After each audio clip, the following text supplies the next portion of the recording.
Olá, professora Isabel Marques, eu agradeço pelas relevantes considerações que a senhora fez ao meu trabalho de conclusão de curso nesta especialização em Arte e Educação Intermediática Digital.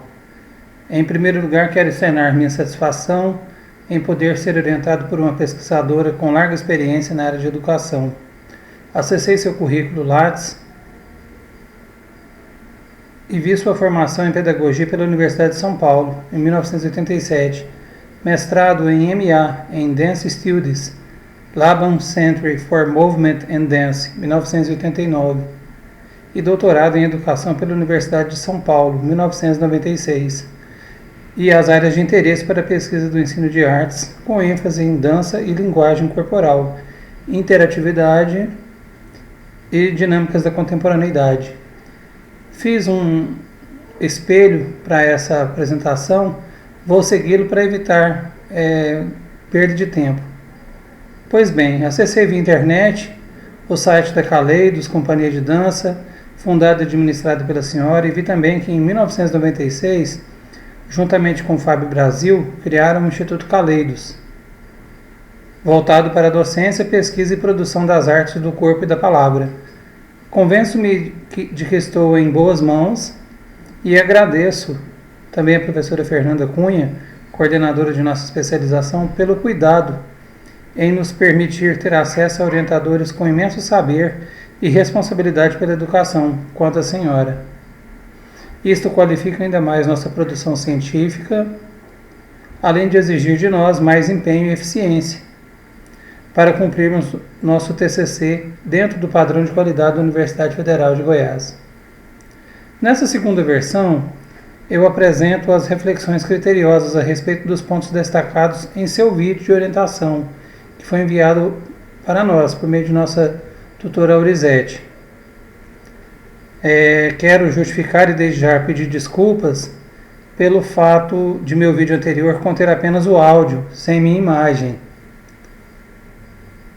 Eu tive problemas técnicos com a webcam, que iriam deixar meu vídeo sem foco e, portanto, com sério comprometimento em sua qualidade. Optei, então, por deixar apenas o áudio e uma foto para me identificar, mas já resolvi esse problema técnico e vou argumentar agora seguindo esse roteiro que eu montei, para falar sobre o aprimoramento necessário a este trabalho.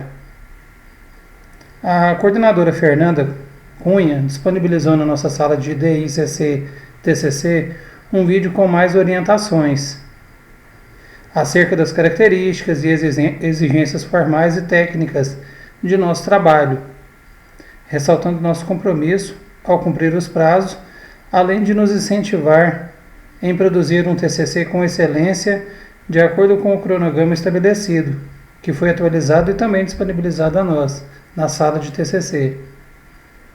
Pois bem, eu assisti aos 2 vídeos que a senhora nos disponibilizou, contendo informações e orientações gerais e específicas do nosso futuro artigo. Conforme vossa análise, meu trabalho encontra-se bem fundamentado teoricamente, com segurança no que pretendo desenvolver, sendo preciso apenas que eu enfatize, faça um recorte do que realmente me interessa nesse trabalho. A professora Fernanda Cunha destacou em seu vídeo de orientação que precisamos argumentar com logicidade científica. Dessa forma, farei as considerações partindo do geral para o específico, ou seja, a partir das considerações que a senhora deixou no vídeo geral, para chegar até o vídeo específico, que fala justamente do meu trabalho. No vídeo geral, a senhora nos deixou algumas reflexões que eu procurei condensar e transcrever, além de tentar responder a seguir, utilizando e ampliando conceitos que compõem nosso referencial teórico neste trabalho. Uma das primeiras perguntas é a seguinte: por que utilizar as novas tecnologias em sala de aula? Segundo Cunha, 2010, página 358, a vida imersa no universo digital necessita de intervenções educativas libertadoras, para percebermos criticamente a existência do simbólico e suas representações no cardápio de nossas opções, para agregá-los ou descartá-los com autogovernança, cujas percepções e escolhas consistem numa prática dialógica e processual, ficcional, no reconhecimento identitário, histórico e cultural. A segunda pergunta que a senhora nos deixa é: o que é diferente hoje no uso das novas mídias e da internet em sala de aula? A cultura digital, segundo Pierre Levy, confere a ela um status de revolução, a quarta revolução da comunicação humana. Para ser mais preciso, as três primeiras seriam a invenção da escrita, do alfabeto e da imprensa.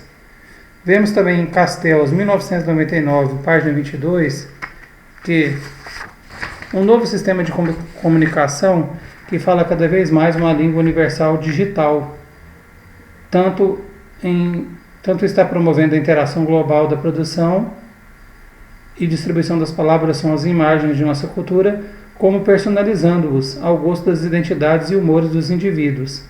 As redes interativas de computadores estão crescendo exponencialmente, criando novas formas e canais de comunicação, moldando a vida e ao mesmo tempo sendo moldadas por ela. A nova cultura é a cara do mundo digital, líquida, mutante, mais participativa. Terceira pergunta que a senhora nos deixa: o que consideram como educação crítica em relação ao meio, à mídia, ao conteúdo ou ao uso dessas novas tecnologias? O fato de que os alunos possuem mais conhecimento técnico, ou seja, portam celulares, levam celulares para a escola, não resolve, como a senhora bem nos disse no vídeo de orientação.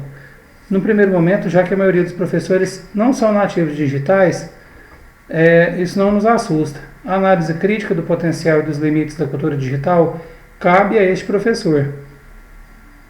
Ao desenvolver a familiaridade com este universo, ele inicia a capacitação para a reflexão.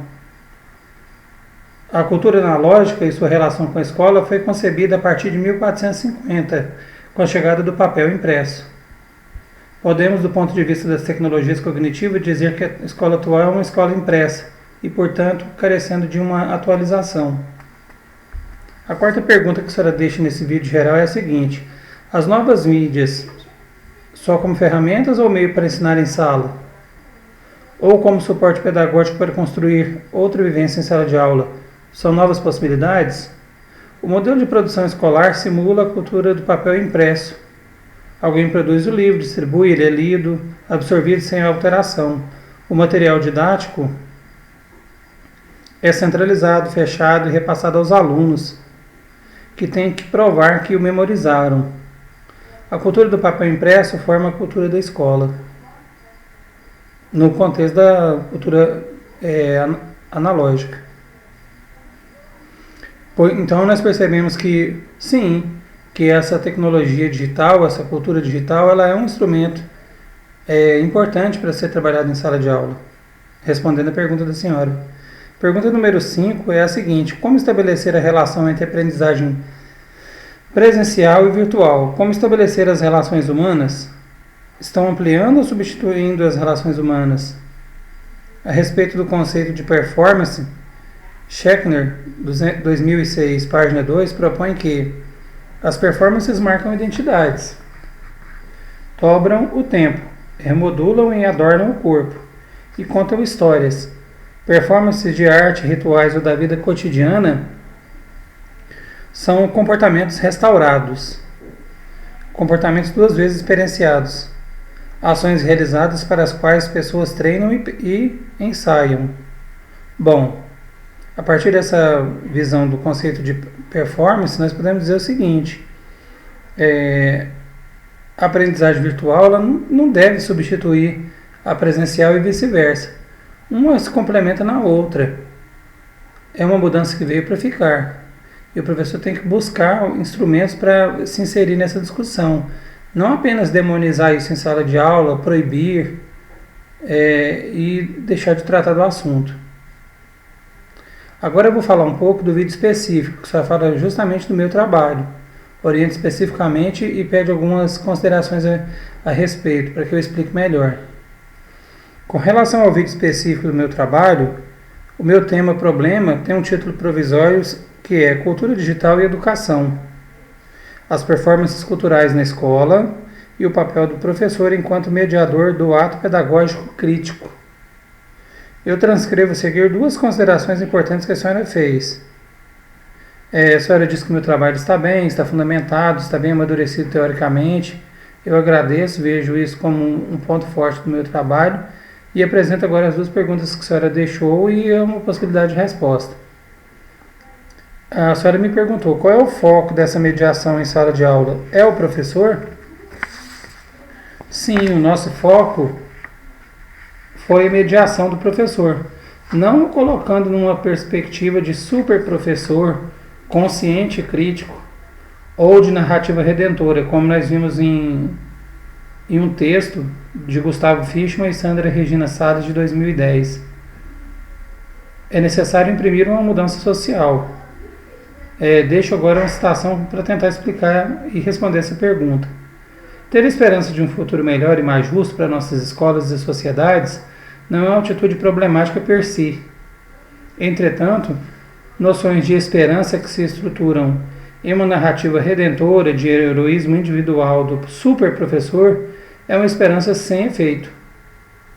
O exemplo de Nancy aponta para o reconhecimento que de nossas salas de aula devem oferecer não apenas uma análise teórica consistente, fundamentada por ideais críticos de justiça e democracia, mas também valorizar concretamente e reconhecer a importância das experiências vividas por nossos alunos, inclusive de suas esperanças, que são resultado das contradições do sistema que gostaríamos de mudar.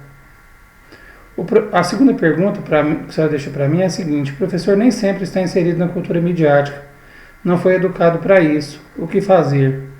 Bom, destaca em nosso trabalho que procuraremos desenvolver uma metodologia que nos possibilite auferir como a revolução das novas mídias na educação podem nos oferecer um universo de possibilidades para a educação crítica. Eu preciso instrumentalizar essa investigação para culminar na efetivação da autogovernança, da autonomia e educação crítica.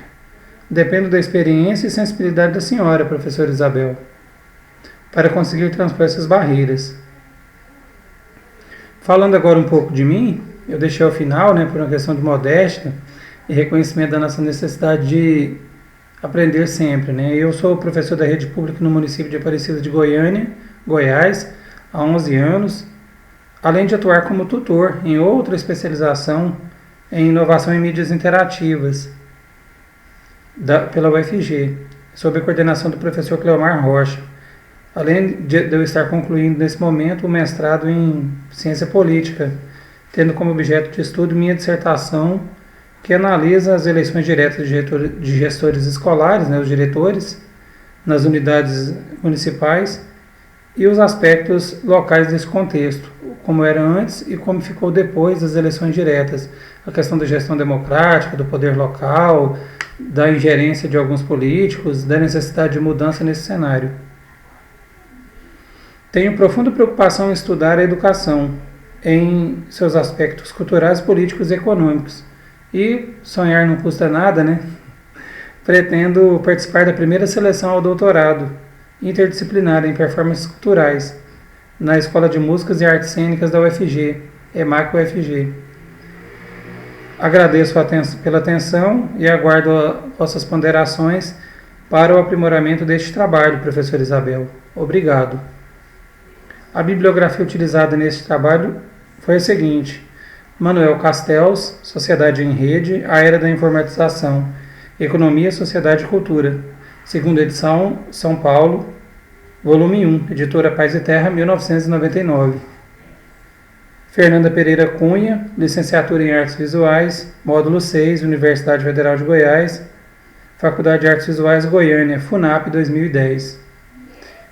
Gustavo Fishman e Sandra Regina Salles, Formação de Professores e Pedagogias Críticas. É possível ir além das narrativas redentoras? Revista Brasileira de Educação, Rio de Janeiro, volume 15, número 43, páginas 7 a 20, abril de 2010. E Richard Schechner, 2006, O que é Performance? Em Performance Studies, An Introduction, Second Edition, New York and London, Howlett, página 28 a 51. Aguardo então as considerações que a senhora tem a fazer a respeito deste trabalho e deixo meus sinceros agradecimentos. Muito obrigado, até o nosso próximo encontro, até nossas próximas falas, para chegarmos a um artigo científico com produção, eficiência e qualidade. Muito obrigado, professora. Deixo um grande abraço à senhora. Boa noite.